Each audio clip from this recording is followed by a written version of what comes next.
Hey guys, tonight we're heading deep into the sun-scorched landscapes of ancient Persia, a place where the air shimmers water is sacred, and the sun shows absolutely no mercy.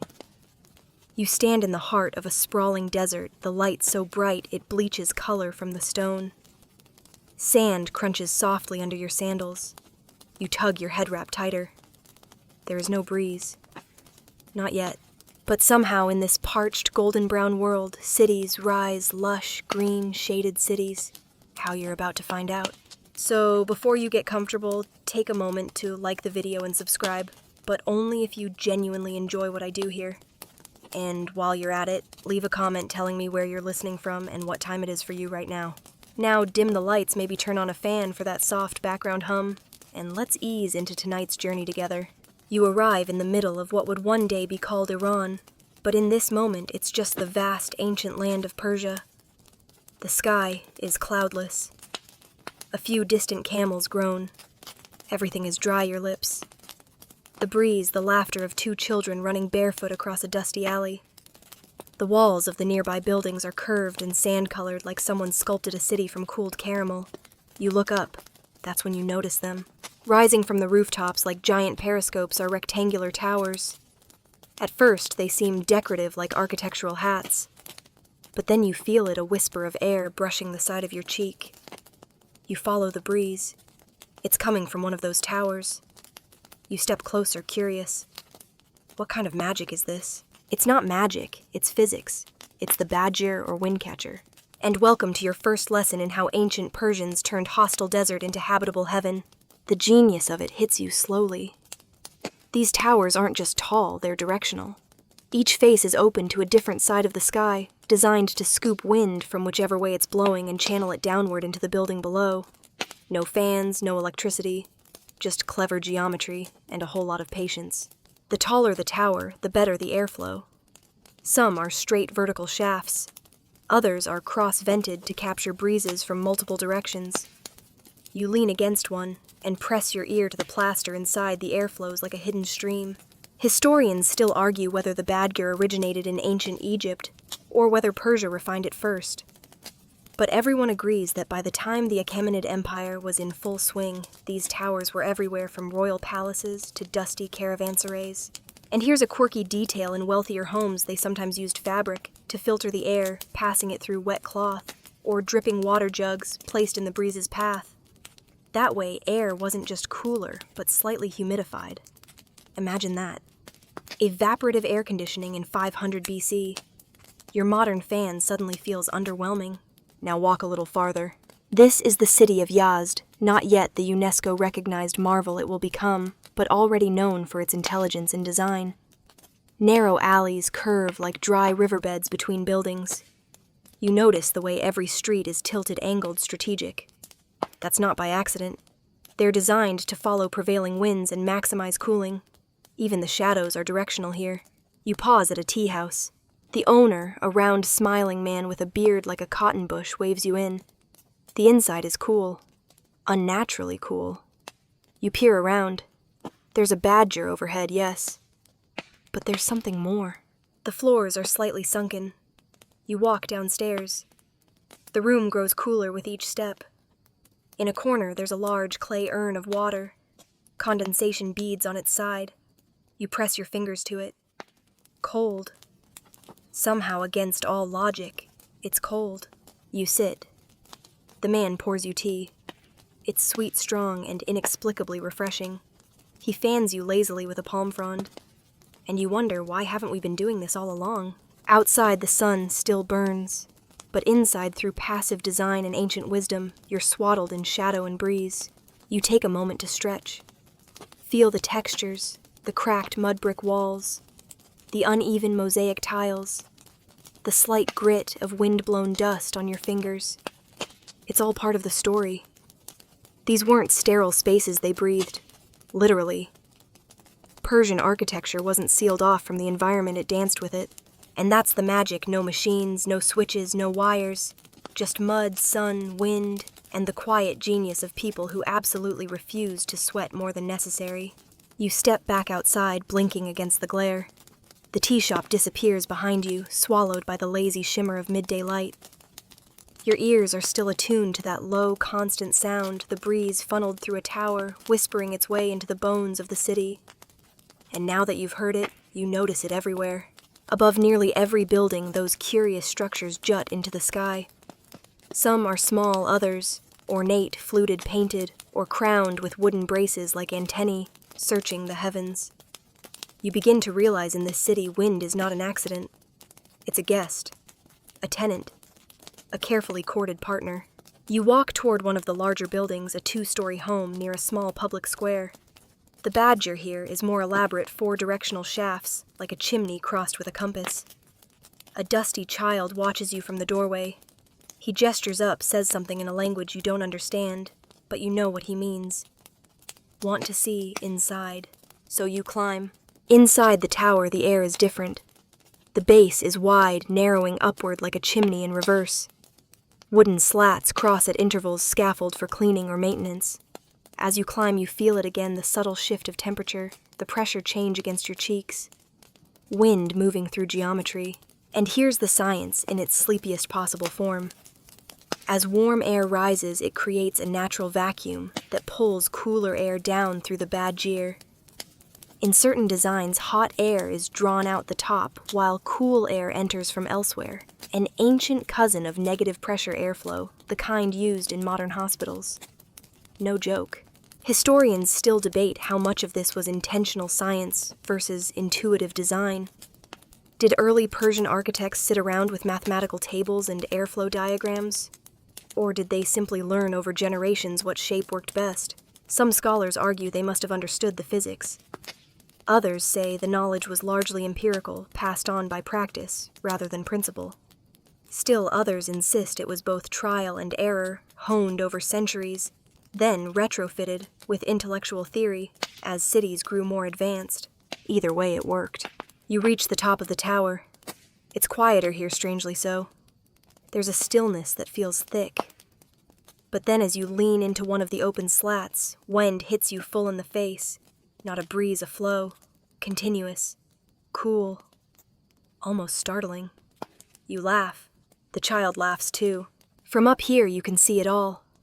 Roof after roof, dotted with windcatchers angled to the sky like sunflowers of shadow. You squint toward the horizon and see low rolling dunes beyond the last clustered buildings. The desert waits out there dry and eternal. But here humans have made a deal with the elements. As you descend, you pass another room halfway down the tower. It's dark, cool, silent. A small mat lies near the wall. A water jug, a book with crumbling pages, a sleeping cat. This room isn't just a technical marvel, it's a refuge. You sit just for a moment. Let the hush of the space settle around you. The air tickles the fine hairs on your arms. You trace the lines of the bricks with your fingers. If you listen closely, the wind seems to sing a high, distant hum, like a bamboo flute played very softly. And here's a fun fringe fact. Some badgers weren't even for airflow. Some were decoys built purely for symmetry, or to make a home seem more impressive. The equivalent of modern folks installing solar panels, just to look eco-conscious. Ancient architectural clout, if you will. Outside, someone calls the boy. He darts down the stairs barefoot. You follow slowly. Back in the square, a donkey ambles past, swishing its tail in the heat. 2 old men sit on a bench playing a game that involves black stones and quiet curses. And above them, a windcatcher turns hot wind into cool air like it's no big deal. You can't help but think your apartment has 5 fans and still feels hotter than this. One last detail before we move on. The placement of badgers wasn't random. Builders studied prevailing wind directions, topography, and sunlight before even breaking ground. They didn't wing it. They tuned their homes to the natural rhythms of their landscape, like musicians tuning an instrument to the wind. So, next time your AC breaks, remember 2,000 years ago, people cooled whole cities using nothing but mud math and wind, and maybe a little bit of cat hair. Your sandals crunch gently on the stone path as you continue your walk. The streets wind in soft curves, not grid-like, but organic, like veins feeding a living city. You glance down an alley shaded by a mud brick overhang and catch a glimmer of silver, just a glimpse of someone pouring water into a basin under a tree. A breeze curls through. You follow the scent of rosewater and baked earth to the base of another badger, this one attached to a larger, slightly grander building. You pause beneath its looming tower, then step inside. The air changes instantly. It's cooler, calmer, like stepping into the mouth of a cave. You close your eyes and feel the difference. Now curious, you search for a way up and find it. A narrow spiral staircase, barely wide enough for your shoulders, hugs the interior wall. You ascend slowly. Each step is worn from centuries of climbing, smoothed by sandaled feet. You're not climbing into an attic or a dusty dead end. You're climbing into the breath of the building itself. Inside the shaft, it's like being inside a flute. The walls curve gently, the opening above, narrowing to a point where the wind will squeeze through. At each turn, slits open to the outside air, each catching a different angle, a different gust. And now the science gets a little more intimate. As you rise through the badger, the temperature shifts in real time. The difference between the base and the midpoint is subtle, but real, 1 or 2 degrees, just enough to notice when you're attuned to it. You stretch your hand near the slit. The breeze brushes your fingers, slow and steady. Some badgers use directional vanes to guide air downward. Others rely purely on shape and orientation.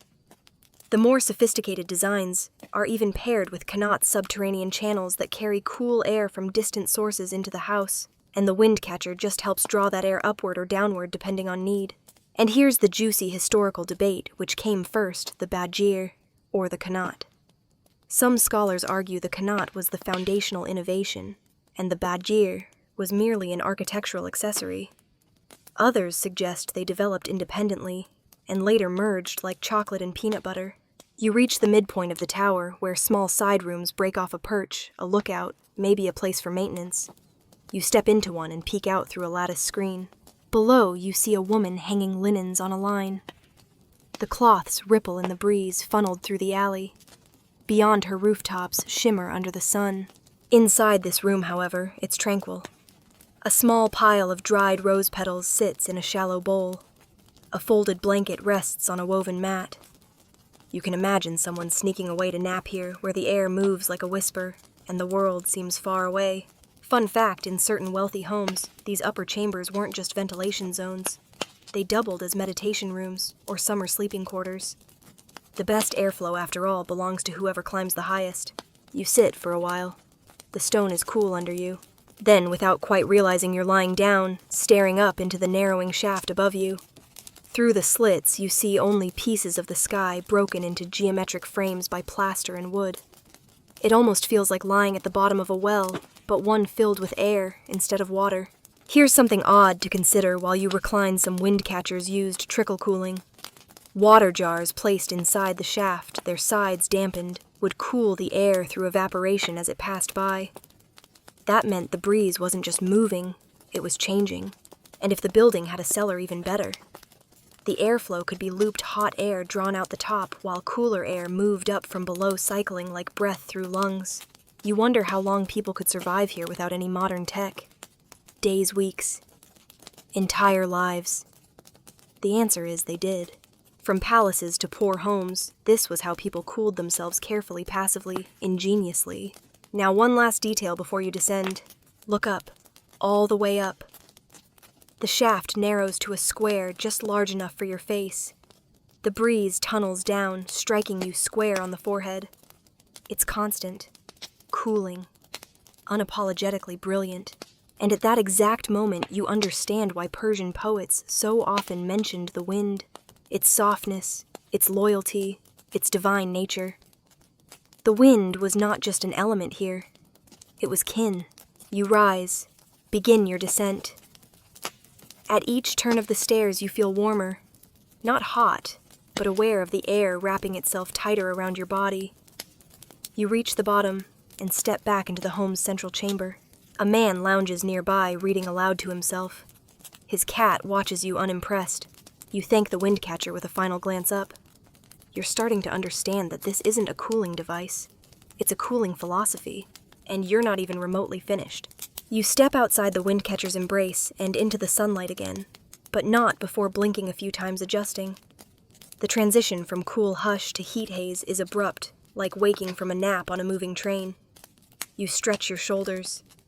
Somewhere behind you, a door creaks closed. Then something catches your eye.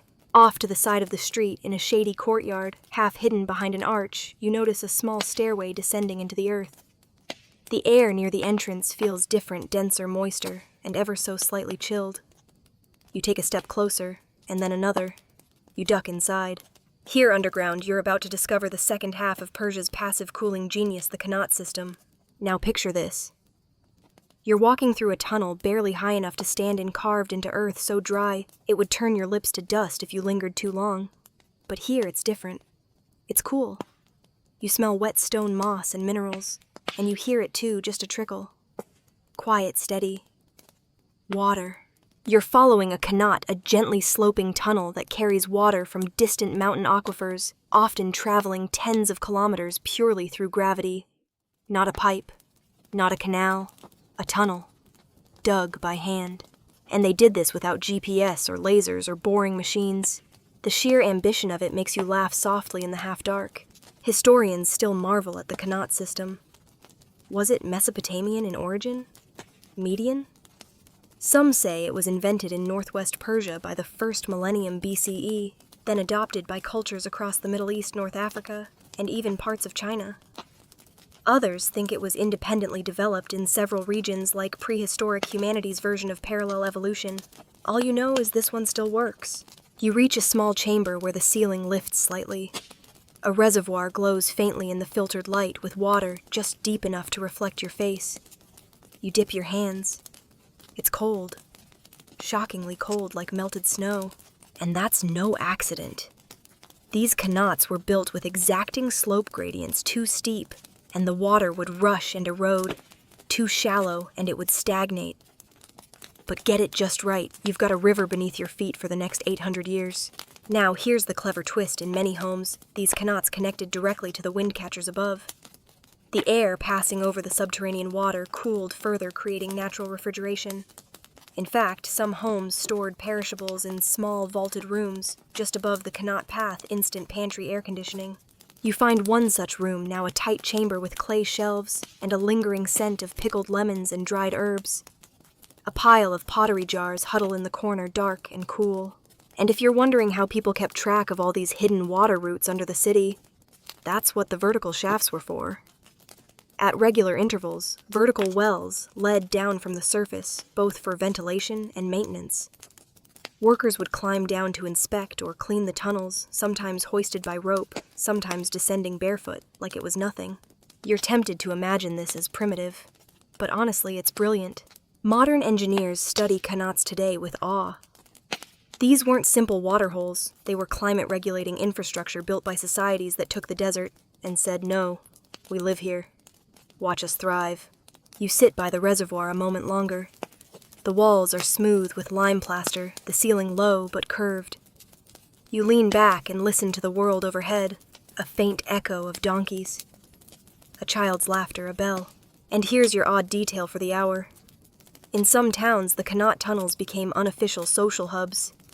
In summer, people would retreat underground for chats, games, or even naps. You stretch out your legs and imagine living like that. A day above ground, then evening in the cool earth, gossiping about grain prices and goat antics, while water murmurs by. Not bad. Eventually, you rise and follow the tunnel back to the surface. Your eyes squint again at the sunlight. Everything looks sharper now, more deliberate. You're beginning to understand that this wasn't just survival. It was strategy. One last thought before you leave the Qanats behind. They weren't just practical. Many were beautifully built. Some were lined with fired brick. Others were painted, ornamented. You see traces of ochre pigment on the arch above the exit. A reminder that even in the dark, humans make art. The wind greets you again as you emerge, and like a polite host, it leads you forward toward the neighborhoods built atop these ancient veins of water and wind. You're only just beginning to see how this ecosystem of architecture, Windcatchers above, Qanats below, became the lungs of a living city. You follow the breeze down a side street, narrow and curving like a lazy stream, until the stone underfoot gives way to a compacted dirt path pockmarked with age. Small walls barely chest-high border sunken gardens and crumbling thresholds. The air here is laced with lavender smoke. Someone somewhere is burning herbs in a clay dish. As you round a corner, it becomes clear this was once the edge of something. A border. A beginning. You step into a quiet plaza and suddenly understand you're standing at the site of a settlement just beginning to become a city. Welcome to the in-between the moment in Persian history, when nomadic camps, seasonal villages, and scattered trade posts started to crystallize into permanent breathing urban spaces. And the reason cooling and the water that made it possible. You imagine it now. Tents once pitched under stars, gradually giving way to clay huts. Huts reinforced with bricks topped with thatched shade.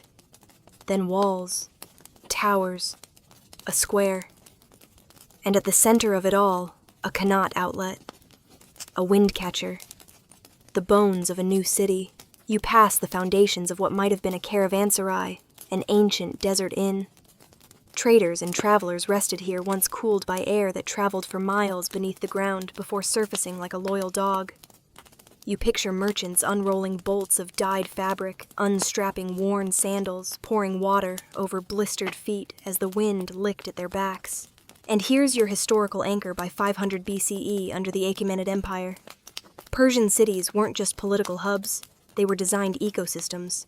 Every new settlement was planned with airflow access to groundwater and elevation in mind. Water came first, then the road, then the walls. You continue walking, and the bones of the past start to thicken. Crumbled outlines of early city blocks form a sleepy maze. You pause by a low, circular foundation. This could have been a kitchen, a home, or maybe a communal well. And here's your quirky detail for this section. Archaeologists have found children's toys in these early homes. Simple things, clay camels, little boats, carved stones. Meaning that even as adults obsessed over air ducts and water channels, kids were just being kids. Running around in the breeze, splashing in cold buckets. You climb a slope where time has worn the earth into soft terraces. The view opens slightly, you see the older ruins giving way to newer, more rectangular shapes. The city is evolving. With every breath you feel it, the early experiments in cooling becoming doctrine. Windcatchers that once were crude vents are now sculpted with function in mind. Courtyards deepen. Water storage grows more strategic. Historians still debate what truly drove this transition. Was it the expanding empire, the need for larger administrative centers, or just the irresistible pull of creature comfort? Some argue it was a response to climate shifts. Others point to economic expansion. Most agree once people realized they could stay cool in one place year-round, they weren't leaving. And you get it. You reach a larger intact courtyard with faded tiles beneath your feet. Birds scatter as you step forward. The walls still hold. A breeze moves through deliberately carved vents, not a full windcatcher, but a precursor. The design is here in embryo. You sit at the edge of an old fountain, now dry, but still shaped like a flower. The basin is flaked with lichen. A tiny lizard sprints across the rim, then disappears. This is where settlement became strategy. You picture an elder of the community standing here decades or centuries ago, gesturing with calloused hands at the sky and the earth there. The wind comes from there. The water runs beneath here. Build with that in mind. And they did. And over time, these designs weren't just necessity. They became art. Patterns emerged. Roof lines began to echo the silhouettes of mountains. Courtyards were painted to mimic gardens. Even the shadows were orchestrated to fall in ways that cooled more than just your skin. They cooled your soul. Your final moment here comes as the sun dips slightly. You catch the breeze just as it filters through the half walls and hits you in the face. You close your eyes and let it speak. 1,000 years ago, someone built this moment for you. Not for fame, not for profit, just for peace. You stand, shake the dust from your robe, and follow the airflow, your new compass, toward the heart of the city that wind and water made possible. The city deepens around you. What once were scattered settlements have coalesced into something dense, deliberate, and layered. You step through an arched passage into a cooler chamber where your sandals land with a soft thud on clay-tiled flooring. Your nose picks up something faint but unmistakable cold. Ahead of you looms a dome, squat and pale against the sky. It looks like a fat beehive made of sand. Its sides are ridged like it's been combed by giants. A few children chase each other around the perimeter laughing. They run in circles, their footsteps echoing through time. You've arrived at a yakshal, a Persian ice house, in the desert. Let that settle. You wipe a bit of sweat from your brow. It's over 40 degrees Celsius out here easily. The sun presses down like a heavy hand. But inside that beehive-shaped dome, ice. Real ice. Stored since last winter. You take a step toward the narrow door. It's low, forcing you to bow slightly, perhaps a symbolic gesture of respect, or maybe just smart insulation. Inside, it's dim, then darker, then cold. Cold. You stop astonished. It hits your face like a ghost, dry, solid, heavy. The kind of chill that coats your teeth and makes you instinctively draw your sleeves down. You step all the way in, and your eyes adjust. The interior is wide, sunken into the earth. The pit in the middle could hold several oxen, all filled with ice blocks wrapped in burlap and straw. You descend carefully along the ramp. The walls are made of a strange mix: sand, ash, clay, lime, and animal hair. Yes, goat hair, most likely. It adds tensile strength and helps regulate humidity. You run your fingers along the surface. It feels like stone, but breathes like earth. Here's your mainstream historical fact: yakshals have been in use since at least 400 BCE. They were essential parts of Persian life, not just for storing ice, but for preserving food, medicine, even bodies before burial. They worked through a combination of evaporative cooling, passive insulation, and sheer engineering willpower. The dome's design traps cool air and repels heat, while underground pits reduce exposure to external temperature swings. Even without a single watt of electricity, some yakshals could keep ice frozen for months. Now, here's your fringe tidbit: ice wasn't always harvested from nature. In some cases, Persians made it. At night, shallow pools of water were left exposed in specially designed open-air ice gardens. The desert nights, especially in high-altitude areas, dropped below freezing. Thin layers of ice would form and be skimmed off at dawn. Layer by layer, over many nights, workers collected enough ice to fill entire domes. And the real kicker: they sometimes did this just outside cities like Yazd, where daytime highs soared over 100 degrees. Ice. In the desert. Made by moonlight. You sit on a stone ledge near the pit, marveling. The air here is so still it feels carved. There's a faint smell of straw and mineral water. And as always, there's scholarly disagreement. Some say these domes were primarily for food. Others argue ceremonial use was just as important. Some believe they were centralized storage for city elites. Others say each extended family had a stake. The truth likely is all of the above. You lean back, stare at the ribs of the dome overhead. The light filters in from a small opening near the apex, just enough to remind you it's still daytime outside. And here's something to think about while you're down here, in a land ruled by extremes: burning sun, freezing nights, shifting sands. The greatest luxury wasn't gold or silk. It was comfort. Controlled climate, predictable cool. You run your hand along a chunk of old ice in the pit. It's layered, imperfect, cloudy. It crackles slightly under pressure. And here's your joke for the hour somewhere out there. A desert prince probably yelled at a servant once because his ice water wasn't cold enough. Some things never change. You rise slowly. The ramp creaks faintly as you ascend. You pass a woven basket filled with dried herbs, mint, lavender, maybe sage. They weren't just keeping things cold. They were keeping them fragrant too. Outside, the light blinds you again. The children have moved on. The dome casts a wide, sleepy shadow across the sand. A vendor walks by with a bucket of salted cucumbers on his hip, fanning himself with a strip of palm bark. You glance back at the dome. One last time. Inside that structure, handmade, unmoving, unpowered, is everything humans have ever wanted: mastery over heat, over chaos, over discomfort. It's not a refrigerator. It's a revolution. And you've only scratched the surface. The heat returns slowly like a warm towel pressed against your shoulders. As you walk, your body reacclimates to the air above ground, where the sun still looms like a patient overlord.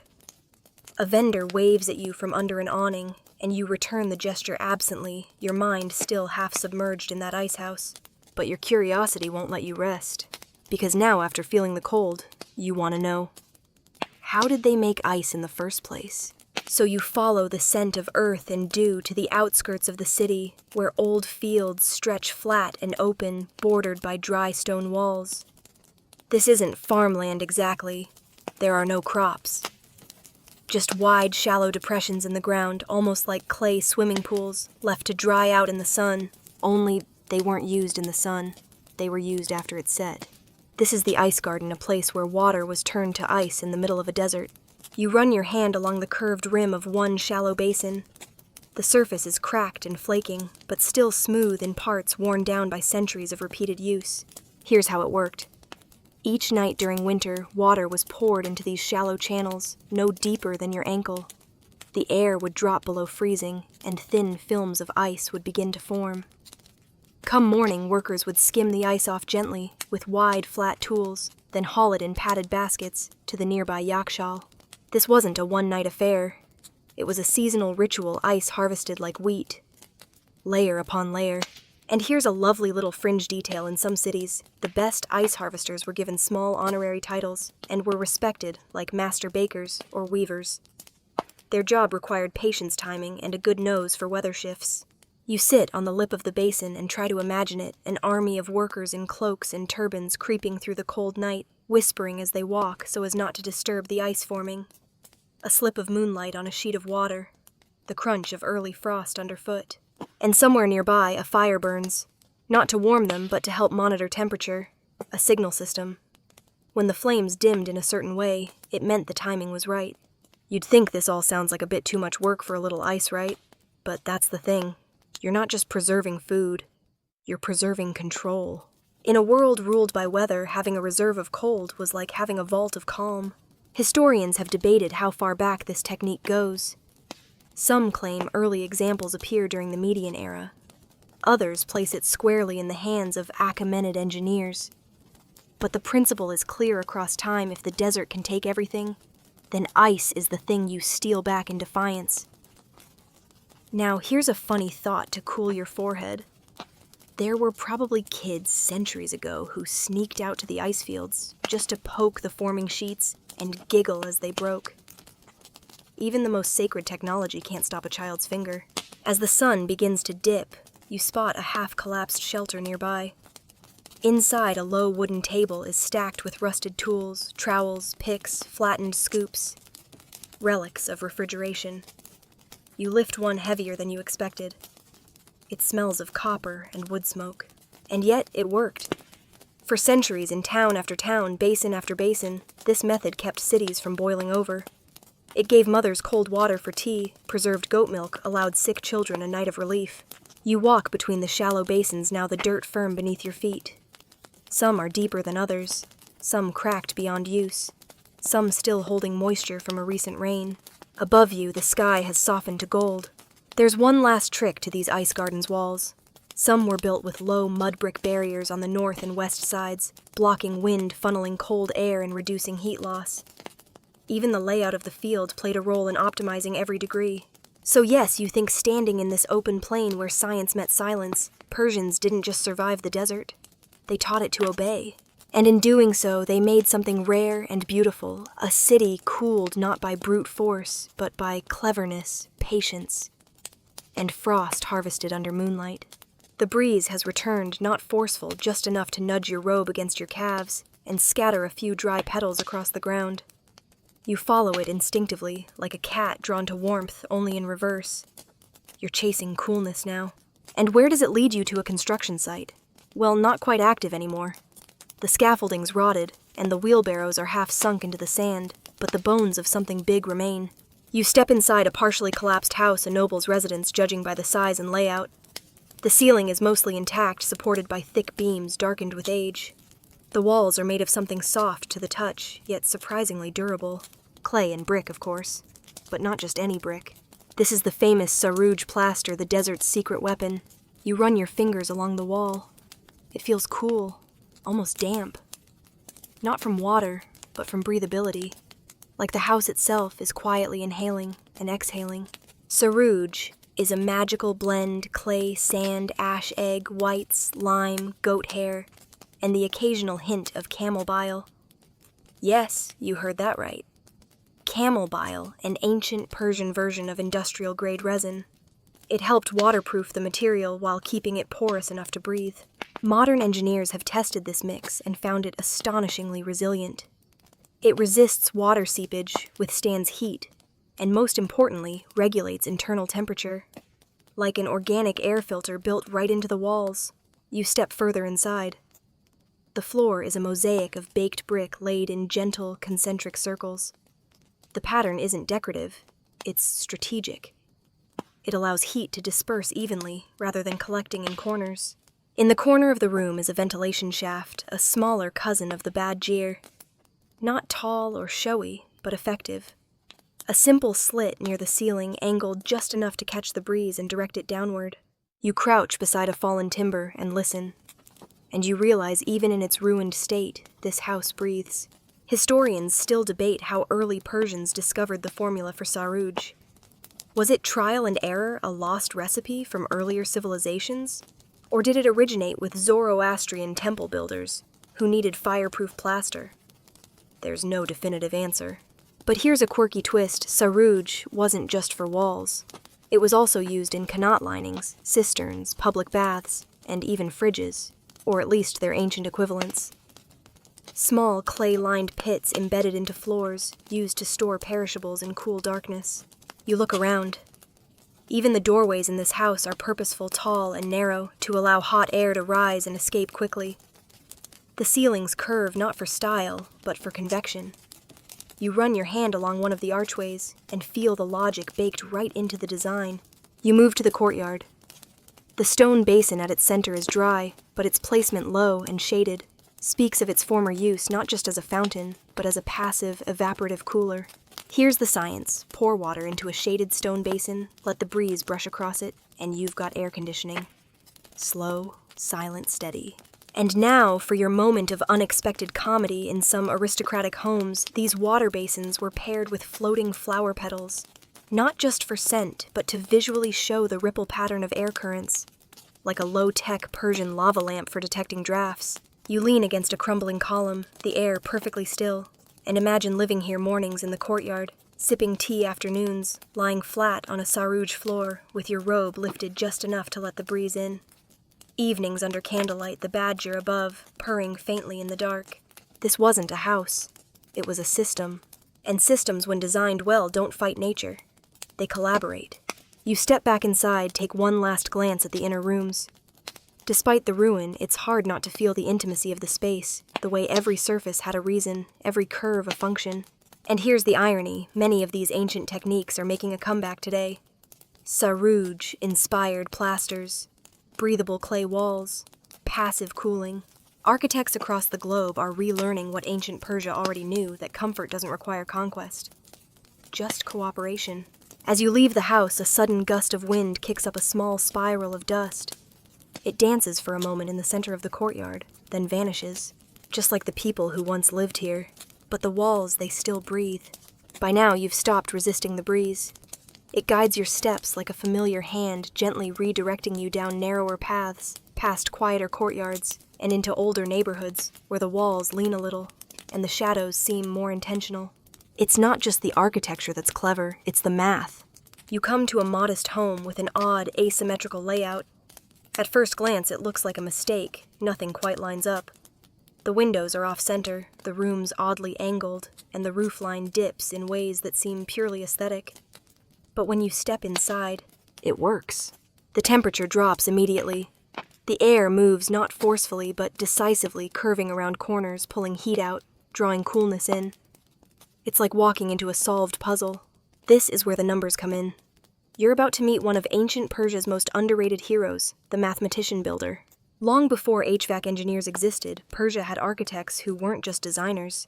They were physicists with a passion for symmetry and temperature. The placement of windcatchers, the angles of courtyards, the height of ceilings, even the slope of alleyways, none of it was guesswork. It was the result of geometric thinking. You run your hand along a wall that isn't quite straight. It curves slightly inward, catching and guiding airflow toward a central hallway. You follow it, and sure enough, the temperature drops even more. And here's your mainstream historical fact scholars. During the Islamic Golden Age, names like Al-Kashi al-Karaji and later Al-Tusi wrote extensively about architecture, airflow, and mathematics.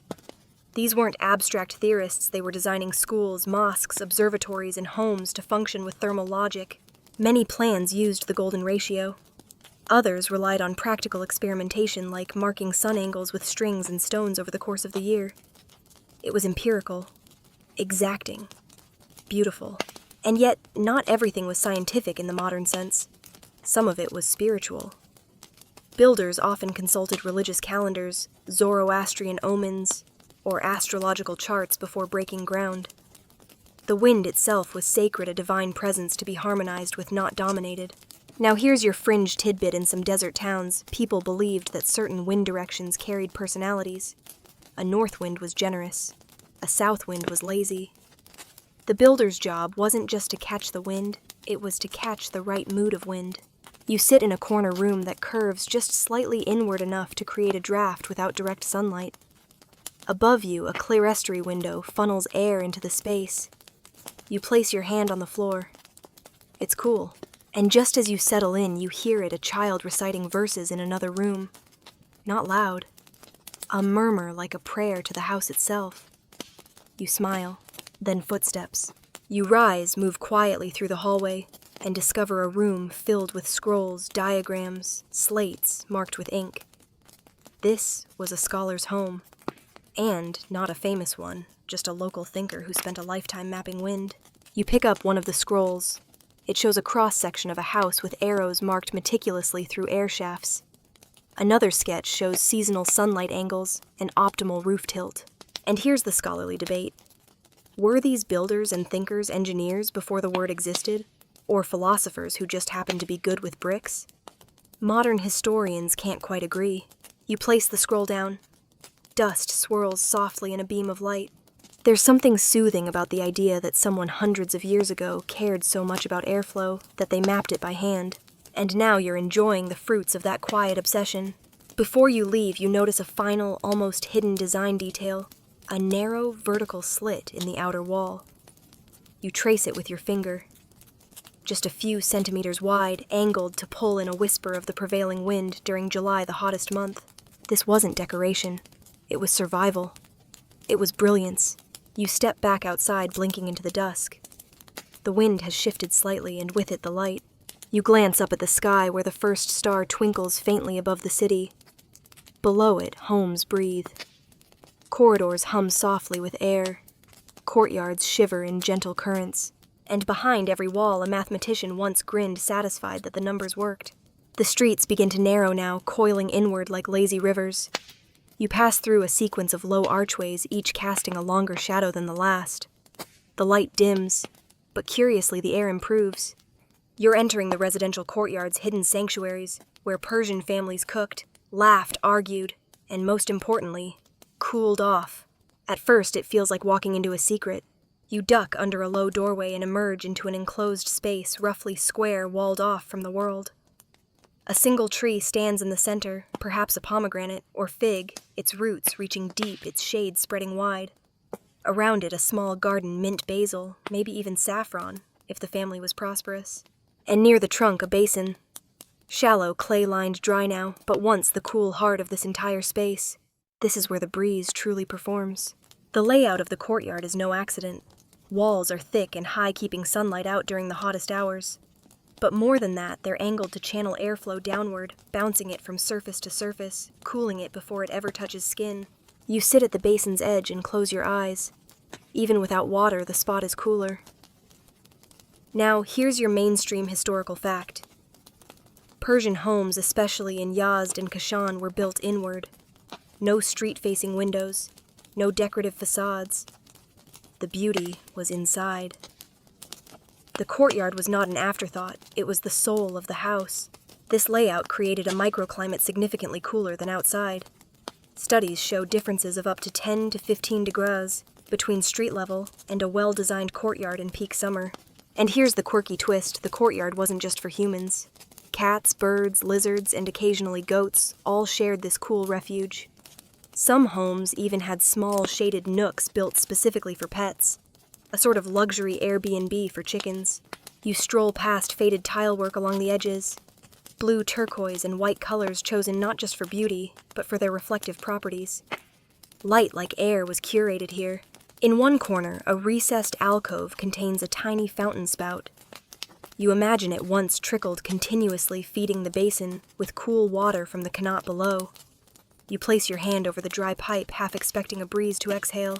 Above you, a badger juts out. You can tell this one feeds directly into the courtyard, not the house. Some designs aimed to cool the entire central space, creating a core of comfort that radiated outward. And here's where it gets even smarter. Doors from each surrounding room open into this courtyard. In the early morning, they'd be flung wide to circulate cool air. At night, closed again to preserve it. Furniture was lightweight and mobile. People shifted rooms depending on the sun. Historians argue whether this constant shuffling was a cultural preference or a necessity dictated by design. Either way, it made homes feel like living organisms, adaptable, shifting, seasonal. You sit beside a low table, its surface dusty but still sturdy. You imagine breakfast here, warm bread, dates, yogurt, tea. The breeze whispering through herbs. A neighbor peeking over the wall with idle gossip. And then the domestic orchestra, the creak of wooden shutters, the splash of water into a basin, the laughter of children playing barefoot along the tiles. It's peaceful, practical, intimate. Here's your light joke for the hour. If you ever visit a Persian courtyard and don't see at least one cat pretending to own the place, you're probably in the wrong country. You lean back, looking up through the square frame of sky above. This was the original skylight, unfiltered, unbothered.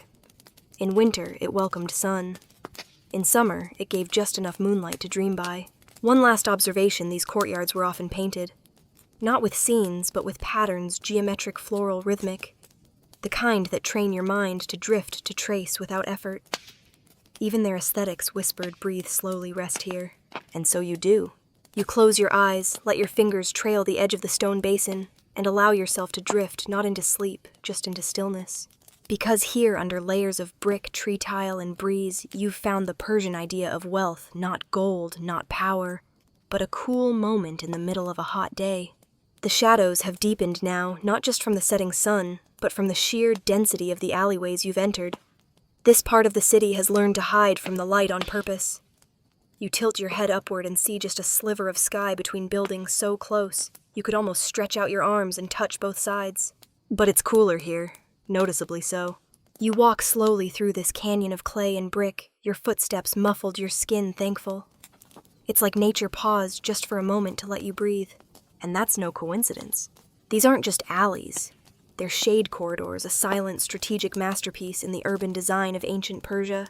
Every twist, every turn, every overhang and recess was planned with sunlight in mind. Builders knew the exact position of the sun during different times of year, and used that knowledge to design cities that would shield themselves. You run your hand along the cool wall beside you. Its texture is soft, worn, almost smooth from generations of fingertips brushing it on hot days just like this. The alleys bend in zigzag patterns not for whimsy, but to disrupt wind, reduce glare, and protect against sandstorms. The breeze that passes through is filtered softer and more consistent. You inhale slowly. It smells of dust and basil, with just a hint of wood smoke. Here's your mainstream historical fact. Many ancient Persian cities, including Yazd and Bam, were planned on a human scale. That meant narrow streets, compact plots, and staggered walls not just to save space, but to chase the shade. And here's your fringe tidbit. In some neighborhoods, certain alleyways were known by nicknames like the Sleeping Street, the Cat Path, or the Whisper Road. Not because of events, but because of how cool or quiet they were at certain hours. Entire families would schedule errands around them. Shade became a kind of clock. You turn into one such path now. It's barely wide enough for two people to walk side by side. You imagine mothers walking here in silence, with covered baskets. Boys kicking pebbles underfoot, cats lounging with eyes half closed, half plotting. The sun is above you still, but barely touches the path. The tall walls create their own roof, an invisible parasol of clay and geometry. And that's where the real genius lies, cooling through absence. No gadgets. No gadgets pretending not to be gadgets. Just negative space. Just intentional emptiness. You pass under a low archway connecting two homes. It supports no traffic, just a shaded bridge of brick. Its function to create shade. That's it. It exists to protect pedestrians from the sun. You laugh quietly. The idea that someone would build a structure just to make your afternoon walk less sweaty feels like civilization at its best. Historians still argue whether this kind of alley planning came from trial and error or top-down regulation. Some believe city planners worked from seasonal sun charts. Others think it was community knowledge passed down among bricklayers and masons. Most likely it was both. And here's a light-hearted note: alleyway rivalries were real. One street's residents might brag their path was a full 2 degrees cooler than the next over. Local pride ran deep, especially when it came to shade. You turn again and enter a courtyard barely visible from the street, a pocket of calm tucked behind the labyrinth. There, a boy dozes next to a stack of firewood, a half-peeled pomegranate in his hand. You nod as you pass, quietly envious. Because here's the quiet truth: these alleyways weren't just about movement. They were about rest. They slowed people down, encouraged conversation, offered pause. In some seasons, neighbors would set stools in front of their doors and watch the light travel slowly up and down the walls like a tide. A kind of passive entertainment. Better than television. You exit the corridor and step into a brighter street. The air warms slightly. A reminder that yes, this is still the desert. But now you know its secret passageways. And in a city sculpted by sunlight, the shade is more than a comfort. It's a kind of whispered resistance. You leave the labyrinth of alleys behind and step into open space again. A plaza of sorts, with wider buildings, taller walls, and a greater sense of breath. The light returns, not harsh, but soft and slanted. It spills across flat rooftops, over domes and minarets, and glances off the shimmering copper of distant weather vanes. You've reached the heart of the cooling empire. Yazd. Still standing after millennia, still whispering under the desert sun, still, according to many, the coolest city on Earth. Not cool like trendy. Cool like survivable in a place where summer temperatures routinely try to roast your sandals off. As you step further into its inner district, you notice something right away: windcatchers everywhere. Dozens. Maybe hundreds. Rising from every building like towers in a storybook city. Tall, rectangular, precise. Some are plain, others decorative. But all are functional. Each one a passive AC unit that doesn't buzz or fail when the power grid goes down. You walk slowly now, taking it in. And here's your mainstream historical fact. Yazd's reputation as a city of windcatchers is well earned. With a hot desert climate and low annual rainfall, its survival hinged on exactly the systems you've been tracing. Badgirs, qanats, saruj, insulation, shaded alleyways, and underground reservoirs. In Yazd, they didn't just use these technologies, they refined them. You step inside a merchant's house open to the public now as a heritage site. It's pristine. The air is cool, even now, with no fans running. You walk across polished stone floors into a room called the summer chamber. This room has the best airflow in the house, thanks to a windcatcher shaft opening directly into it, and a channel below that once linked to the qanat. As you sit, the air curls around your ankles like a sleepy cat. And then comes your quirky detail: in Yazd, windcatcher tuning was a real job. Workers would climb inside the shafts and make subtle adjustments, installing or removing wooden louvers, patching cracks, or adding damp fabric panels to cool the incoming breeze further. These weren't set-it-and-forget-it devices. They required love. You look up. This windcatcher has a 4-directional design like a compass. Each face has louvered windows angled slightly downward. You can tell from the wood that it's been restored recently, but the plaster lines are original, more than 300 years old. Here's a scholarly debate still ongoing. Did Yazd's badgers evolve independently from similar systems in other regions like Egypt or the Gulf? Or were they the perfected result of a long exchange of ideas via the Silk Road? Evidence points both ways. Some say Persian engineers simply pushed existing ideas to their natural limit. Others argue Yazd represents the origin of windcatcher logic. Regardless, the city today is proof that ancient technology doesn't have to die. It can still dominate. You climb a narrow staircase to the rooftop. From here, the skyline is unlike anything you've ever seen. Badgers rise like chess pieces across the horizon. Some are slender, others boxy. A few lean slightly from age. Birds rest on their rims as if drawn by the coolness within. From this vantage, you see the whole city as a living diagram. Streets curl intentionally to channel wind. Rooftops are connected with parapet walkways. Domes reflect sunlight upward away from the living quarters below. And then you hear it, a low, continuous hum. It's not machinery. It's the city breathing. Wind moving through hundreds of passive systems at once, drawn by shape, slope, and silence. It's hypnotic, comforting. As you crouch down beside the Windcatcher's shaft, the breeze rushes past your face, not loud, not strong, but present, as if the entire city is sighing softly in your direction. A local legend comes to mind, one you overheard in the courtyard of a tea house. It says that Yazd's Windcatchers are inhabited by bad farosht, or wind merchant spirits who trade breeze for quiet respect. The cooler your home, the more honor you must pay. You chuckle, and tip an imaginary hat. Before you leave the rooftop, a thought surfaces in all this talk of innovation, survival, and architectural genius. The most amazing thing about Yazd might be that it never stopped trusting its own wisdom. Even today, modern homes here are built with bad jeers. New hotels embrace Saruj. Tour guides don't just show you the old systems, they live in them. The rest of the world is catching up, trying to figure out how to cool sustainably.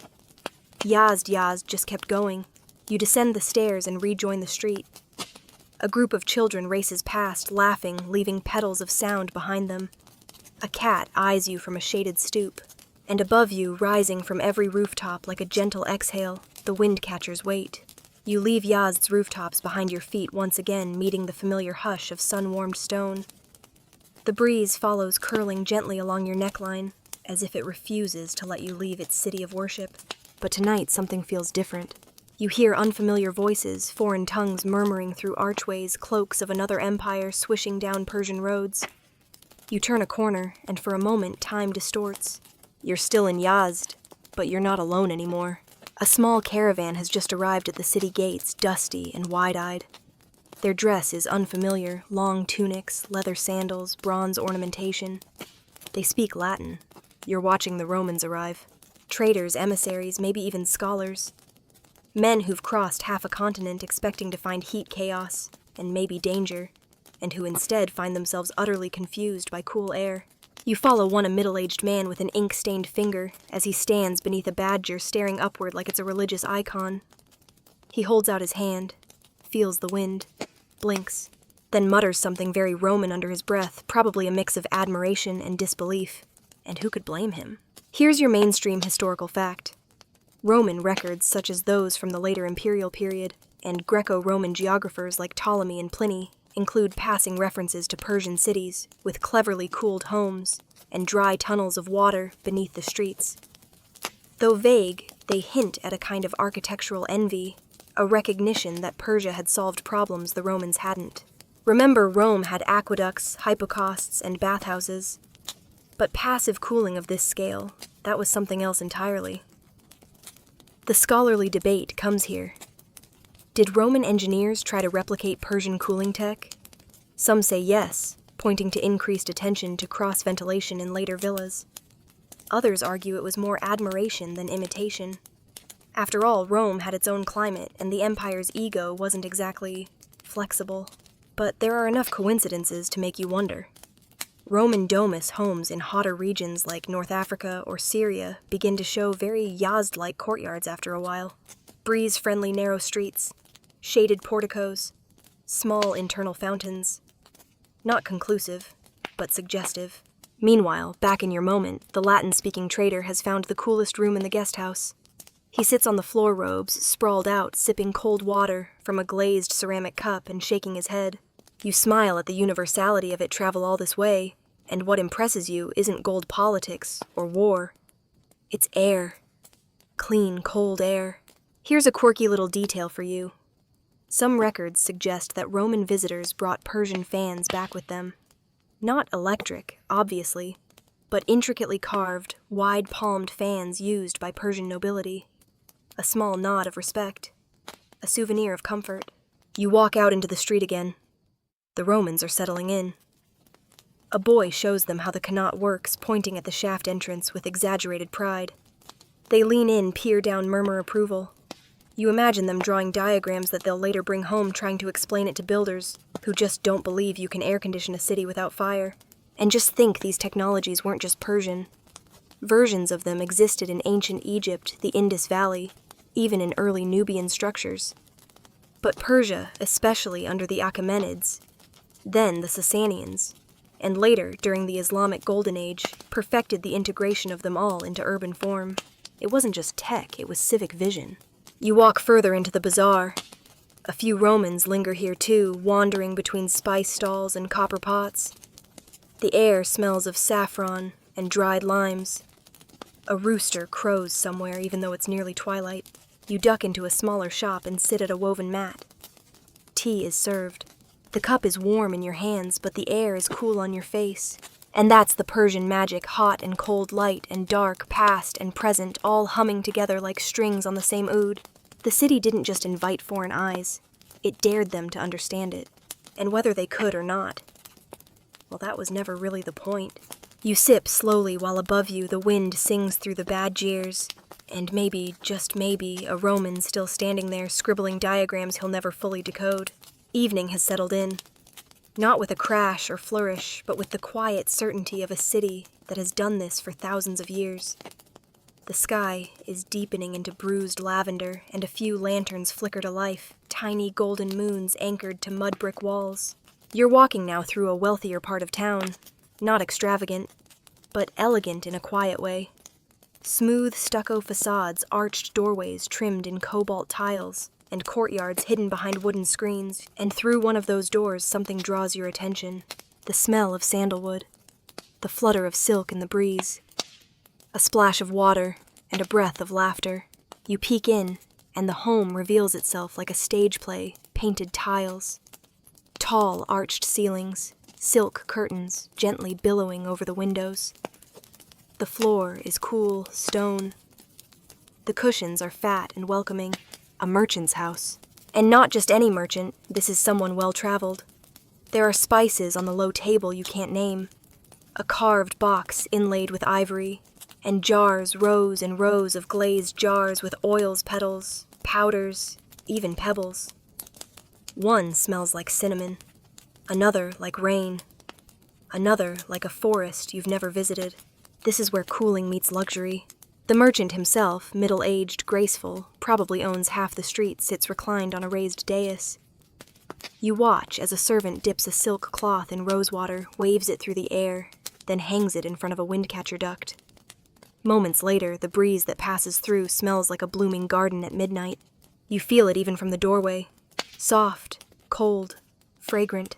This is not survival. This is curated comfort. Here's your mainstream historical fact in elite Persian households. The art of cooling was paired with scent, sound, and texture. The wind didn't just chill the room, it carried the house's signature. Some families infused the airflow with saffron mint or even vinegar during illness. Others hung bells or reed flutes near ducts so the breeze would tinkle softly like a lullaby. And here's your fringe tidbit. A few wealthier homes had portable evaporative cooling trays, stone or bronze plates, onto which water was poured and left in breezeways. These weren't just functional, they were fashionable. Some were etched with poetry or zodiac motifs, as if to say, even my cooling tray is poetic. You step further inside and take a seat near the courtyard. The central pool glows blue under the lanterns. On its surface float crushed jasmine blossoms. Their scent is faint but precise. The merchant notices you and offers tea with a nod. No words needed. The quiet is part of the design.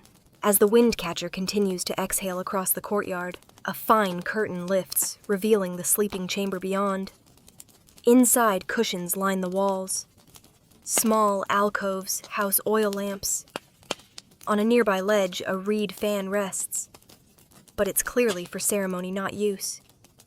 The house cools itself. And here's the debate that historians haven't quite settled. To what degree was this level of architectural control available to the average citizen? Did the poor have versions of this cruder but functional? Or was this type of passive luxury reserved for the urban elite? Evidence suggests that the principles were widely used even if the materials varied. The philosophy of passive cooling didn't belong to the rich, it was just more beautifully executed by them. You sip your tea and let the airflow wash across your face. It dries the sweat from your temples and lifts the weight of the day. Somewhere above, the badger hums faintly. A moth dances near a lantern. And here's something oddly sweet to close on during weddings. In homes like this, perfumed water was sometimes poured into the badger duct so that guests would feel kissed by roses as they entered the house. You sit with that image for a moment. Because in this house, wind isn't a utility. It's a host. It welcomes you in. It scents your dreams. It carries stories from room to room. It cools the tea, nudges the curtain, and slips through the garden like a gossiping servant. It is invisible luxury. And in ancient Persia, they knew the best luxury never has to raise its voice. The palace fades behind you as you wander back into the fabric of the city, quieter, now darker, but still very much awake. Lanterns glow behind latticed windows. You catch flickers of silhouettes, someone serving tea, someone combing a child's hair, someone kneeling to refill a bowl of water for a cat. You pause beside a gate built from dark wood and iron. Not grand, but solid. Through the half-open slats, you glimpse flickering torchlight and the distinct curve of spearheads. Tonight, you've arrived at an outpost, not a home, not a palace, but something altogether more serious, a military fortress. And your first thought is, wow, it's still kind of cool in here. Even here, in the least pampered corner of society, passive cooling was still a tool of power. You walk slowly past a guard dozing upright against the wall, the feathers in his helmet fluttering faintly with the breeze slipping through a nearby air shaft. This fortress isn't designed for aesthetics, it's built for endurance. The outer walls are thick, the stone is scorched, the air is dry, but breathable. And you realize even in war, the Persians wanted airflow. Here's your mainstream historical fact in several Achaemenid and later Sasanian military complexes. Archaeologists have uncovered simplified badgirs built into the upper walls, less decorative, more rugged. Combined with stone corridors and open courtyards, these kept even the most rigid defensive structures from turning into furnaces. You step into the training yard. The ground is packed earth scored by countless footsteps. Wooden dummies lean crookedly near one wall. In the far corner, a narrow slit in the brick has been angled just enough to pull in a breeze from the prevailing wind. You walk past an arched barracks doorway into a dormitory. Sparse straw mats, leather satchels, a pile of shields stacked with quiet pride. But even here, there's a small ventilation shaft above each sleeping alcove. It's not elaborate, but it works. Here's a fringe tidbit Persian military architects sometimes experimented with airflow as a defensive feature. A cool interior meant sharper minds, less fatigue, and better morale. There's even speculation that controlled air circulation helped keep smoke from cooking fires, or torches from building up in enclosed spaces, reducing the risk of suffocation during long sieges. And of course, here's the ongoing historical debate. Was this military cooling, intentional engineering, or just a happy accident of materials and shape? Some scholars say these spaces happen to breathe well due to their thick construction.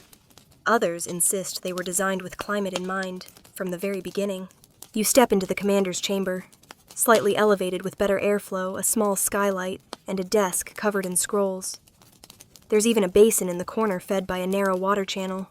You imagine it now a general bent over battle plans, while cool air funnels past his neck, a drop of sweat evaporating before it even falls. Even in war, clarity mattered. The cooler the head, the cleaner the decision. And just outside, the enemy sweaty, confused, breathless in tents or armor under the same sun. You grin.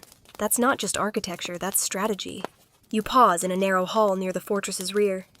There's a small, sloped duct set low in the wall, an escape route for heat. Or for air from an underground chamber. Or maybe both. Suddenly, the phrase blow off steam feels deeply Persian. Here's your light moment for the hour. Imagine a soldier exhausted trudging into the barracks only to mumble, "Thank the wind spirits. My corner still works." He flops down on his mat right under a vent and dreams of iced melon slices. You laugh under your breath. Not all warriors want glory. Some just want a working breeze. Outside again, the walls of the fortress rise like an echo. The wind still moves slower now, but determined. You walk along the perimeter and pass a sentry, turning slowly on his heel. He nods. You nod back. The city continues on the other side of the walls. But here inside this dusty stronghold, wind remains the oldest ally, unseen, uncelebrated, and essential. And long before air superiority meant aircraft, it meant airflow. You leave the temple's serenity behind and find yourself wandering through the outskirts of the city, past workshops, winding down stables, emptying, and lanterns winking to life like fireflies tethered to doorways. But then you hear it, hoofbeats, steady, approaching. Dust swirls and the horizon seems to shift. A group of men on horseback rides slowly toward town, not raiders, not traders, but invaders. The Mongols, or at least a detachment of them. They ride quietly, as if the wind itself has summoned them. Dusty, alert eyes like polished stones. You step aside as they pass your feet, crunching softly on sand. They dismount at the edge of town. Their leader, a sharp-eyed man with sun-scorched skin and a long braid down his back, points at a nearby structure. He doesn't speak. A Persian guide steps forward, already anticipating the question. It's a badger.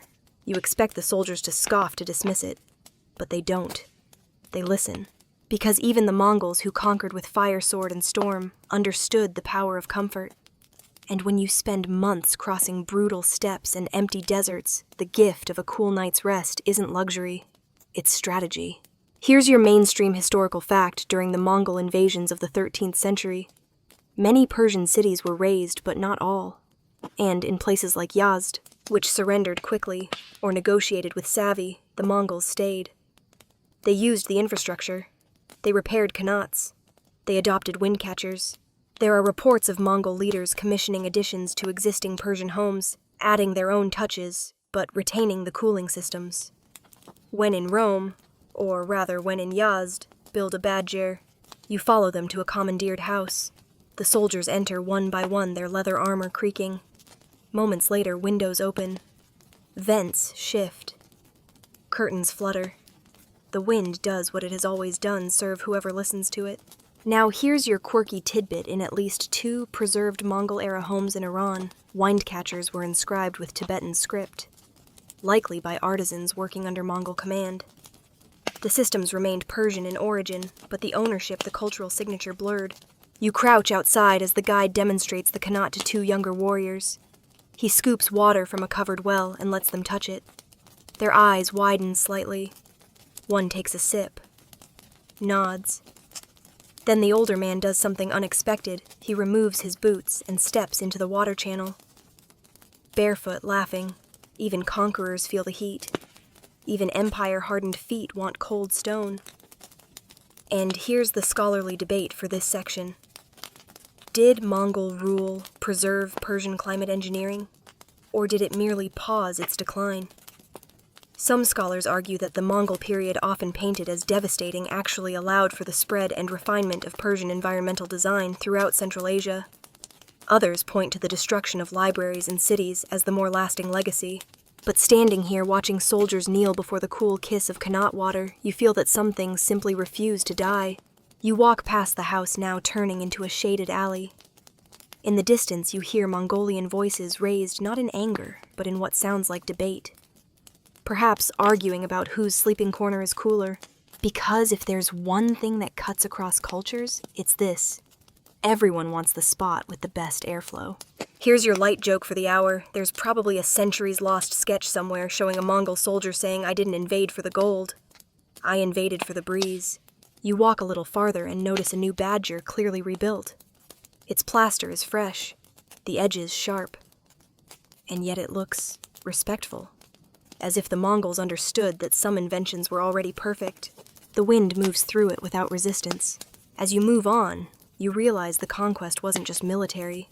It was architectural.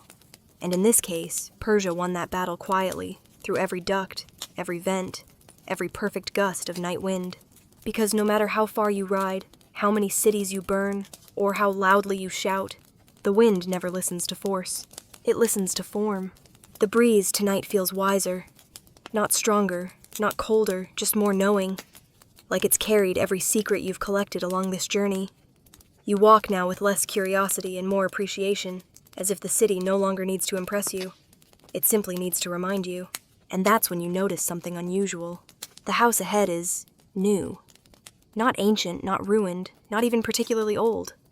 Modern stucco walls, solar panels, steel frame windows, a neat little mailbox out front. But then you look up and smile. because on its roof rises a badger, not a restored relic. A freshly built, deliberately designed windcatcher cut into crisp angles, fitted with local materials. You've entered the present. This is a home that belongs to today but breathes like yesterday. Here's your mainstream historical fact. In recent decades, architects and engineers around the world have begun to reintroduce passive cooling methods into sustainable design. What was once considered outdated clay walls, shade corridors, wind towers, is now cutting edge again thanks to climate change and energy costs. You're in a neighborhood where eco-architecture meets ancient instinct. And the result? It works. You step inside invited by a soft-spoken architect in his 40s. He gestures around the living room, minimalist in its design, but purposeful in every element. Large vents near the ceiling, floor-level air channels. A windcatcher duct feeds into the center atrium. No air conditioning, not needed. We learned from our grandparents, he says with a quiet grin. You follow him into the kitchen. Light filters in from a courtyard skylight covered with a mesh screen to diffuse the heat. Beneath it, a narrow herb garden thrives. You catch rosemary, thyme, maybe even a hint of wild basil. Here's a fringe tidbit. Architects in modern Iran, as well as in other hot climate countries like Oman, and in parts of India, are actively studying historical Persian methods not out of nostalgia, but out of necessity.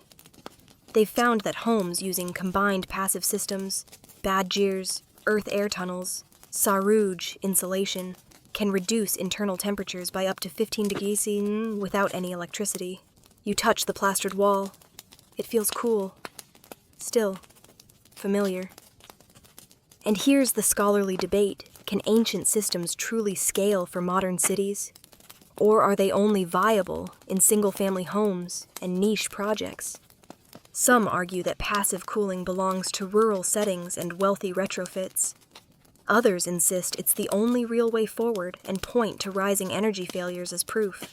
You pass through a shaded hallway so perfectly angled that the breeze feels intentional, engineered, loved. The architect walks you to the back garden, where an elderly woman waters a vine with a ceramic jug. She looks up, waves, and says something in Farsi that makes her son chuckle. She says wind has more manners than most people. You both laugh. You believe her. A few minutes later, you find yourself in a study. It's lined with books, history, engineering, poetry.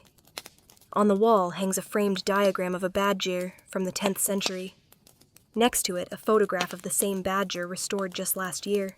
Below them, a blueprint for a school being built next province over, with 8 windcatchers. You sit quietly at a desk, flipping through a portfolio of other projects. A refugee center cooled by underground channels. A women's clinic in the desert that uses shade trees and clay walls to stay functional year-round. This isn't revival. This is inheritance. And here's your light joke for the hour.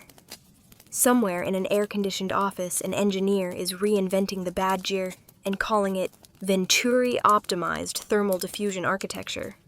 But the desert's been doing it for 2,500 years without a patent. You sip water from a clay cup. It's perfectly chilled even though the jug sat in the open. The cup breathes. The jug breathes. The house breathes. And it's not alone. There's a movement now. Young architects, old masons, digital tools, meeting mud brick traditions. The past isn't just being remembered. It's being applied. You stand by the window, look outside, and notice something beautiful. Every breeze you've felt from temple to fortress to palace wasn't a relic. It was a prototype. And this home, this family, this future, they're the release version. The night is deep now. Lanterns have given way to stars, and the city hums in hushed tones, children dreaming fountains, murmuring shutters, breathing gently in their frames. You find yourself once again walking not toward any landmark, but through the story itself, through its conclusion. The streets feel different, not quieter, but settled, as if every stone and shadow is exhaling with you. You pass under one final archway, and the path opens into a quiet square. At its center stands a statue. Not a king, not a warrior, not even a famous architect. It's a windcatcher, an abstract one cast in bronze, curved into impossible lines that mimic breeze arch and shadow all at once. It's not labeled. It doesn't need to be. The people here already know. This is the city's true monument, not to conquest, but to Kulth, that elusive mix of comfort air, quiet, and balance that ancient Persia pursued so beautifully.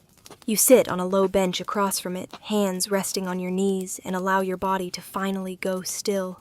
You've walked the qanats, climbed the towers, touched the saruj, sat in whispered chambers and gardens and temples and barracks.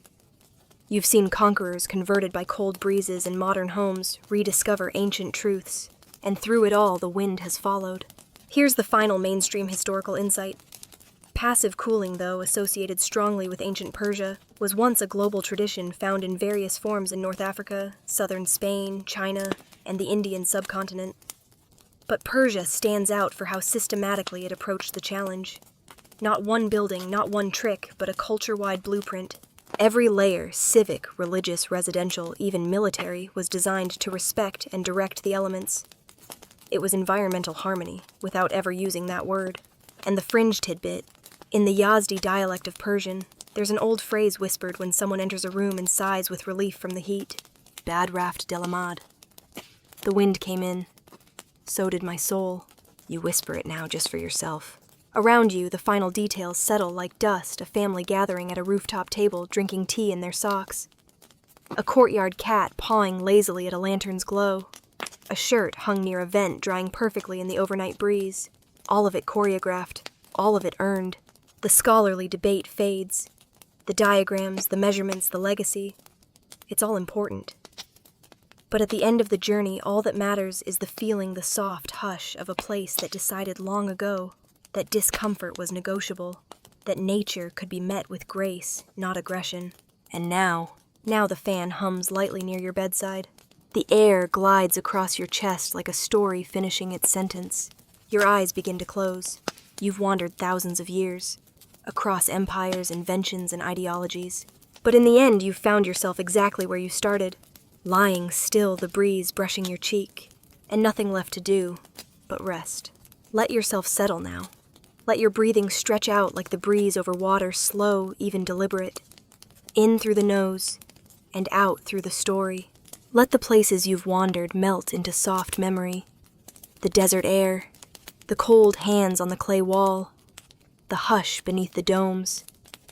Let it all quiet into one gentle rhythm, like a curtain lifting in slow motion.